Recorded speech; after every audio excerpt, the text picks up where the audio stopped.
everybody. I know that this is a little too close for comfort, but you know, this is the basic YouTube zoom in format that everybody has been using, so I'm gonna try it out. Anyways, this video is gonna be about, I'm gonna just go all emo on you guys with this video. It's basically gonna be about game criticism, or criticism in the gaming industry, and how we as gamers, journalists, or game companies respond to these type of things. And you know, in general, this is I'm going to try to relate it to gaming as much as possible. Let me start with the gaming aspects and give you guys an example for it. Something that I've read recently is for companies wise is Atari. They're doing this big patch for Alone in the Dark. It's a critically divided game right now, but this patch basically responds against the criticisms in the reviews and fixes up a lot of stuff about the game. I was very impressed by something like that. I wish that a lot of other companies can do something as good as that. You know, that's a very good response against it. And another thing is, let's take the other side of the spectrum. Nintendo, you know, they're keeping quiet about the whole hard drive situation with the Wii. And when Nintendo of Europe responded, they got criticized against the criticism that they mentioned. It's very, you know, varied. And with Microsoft, for example, they've been quiet for so long about the whole situation with the Xbox 360 and the high failure rate.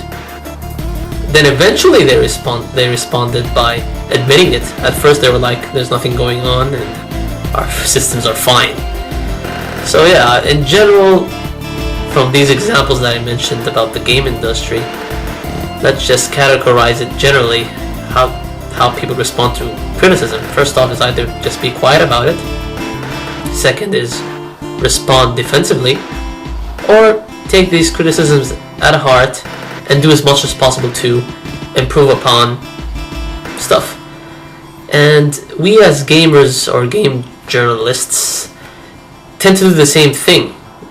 And you know, let me give an example for myself at first, from my experience of the video blogs that I've did. You've seen my first one, you've seen my second one.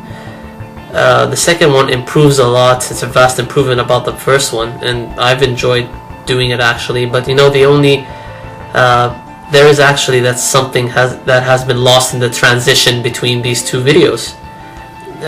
Basically, you know, what I see in the first one, there was more of me in that video than the second one.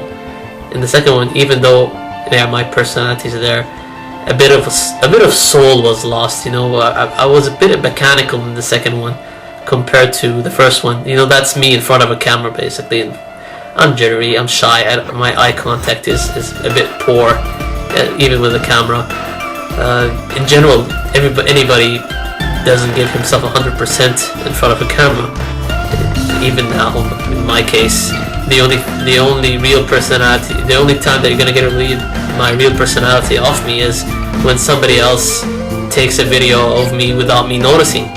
Let me give off two other examples that basically inspired me to do this video right now. Is first off, there are a series of articles against gaming journalism, or what's going on with it right now, by Chris Buffa of Game Daily that I read recently. They're pretty old, but you know, I read the first time around. I was like, oh, that was not a bad of a read actually. But then I read a response against it by OneUp. I think his name is James, but I don't know his final name. They call him the Milkman. There's a big backlash against these series of articles that basically says that who the heck is Chris Buffa to criticize me, somebody who's doing my job in delivering everything to the fans. And then when I looked upon the criticism against Chris Buffa's articles, I was like, yeah, James does make a couple of good points, even though Chris did, you know, made some good points as well.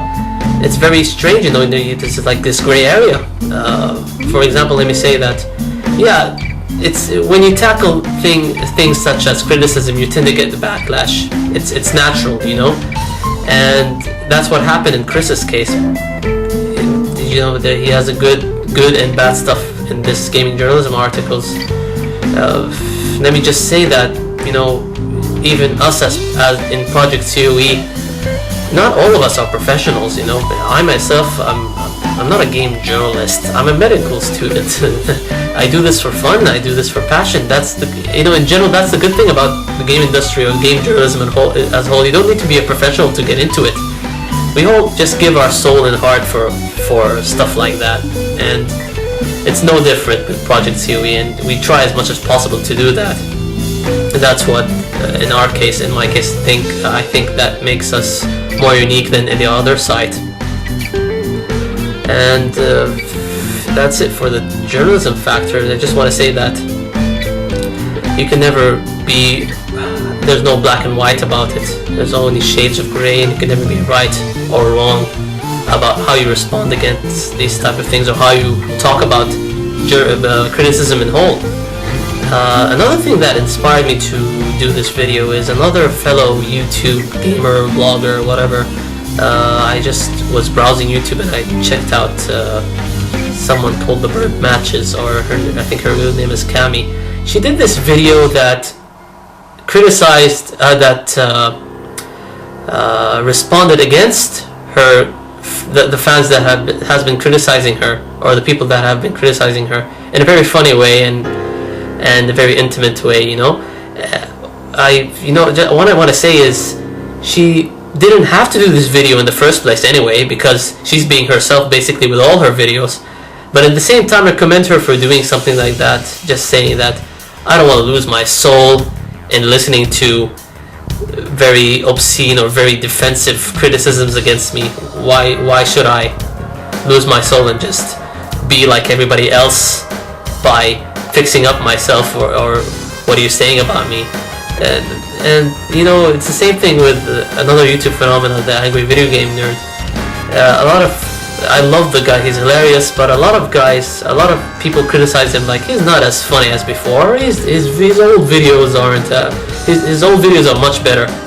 And what I say to these people is, it's natural. You know, the first thing that you post in YouTube out of a whim, especially, it tends to be the most natural thing you've done. Sorry about that.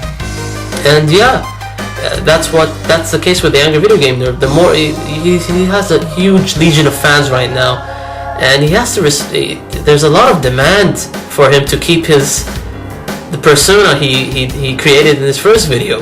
And with that demand, at the same time, a lot of fans tend to, you know, be picky. Like, hey, he's acting here. He's not as good. His first video was much more natural. And yeah, okay, he's doing this for you anyways, so you just don't need to. These types of criticisms that I don't like, or tend to try to stay away from. And you know, like I've mentioned a million times before, you tend to lose your soul if you respond to these type of criticisms. But at the same time, what I recommend for everybody is to take valid criticism in heart, and that's what I basically did. But at the same time, you can't control it. I'm not lost of words actually. You know, I want to admit that this is my third take in doing this type of video, because it's very hard to encompass this very big topic.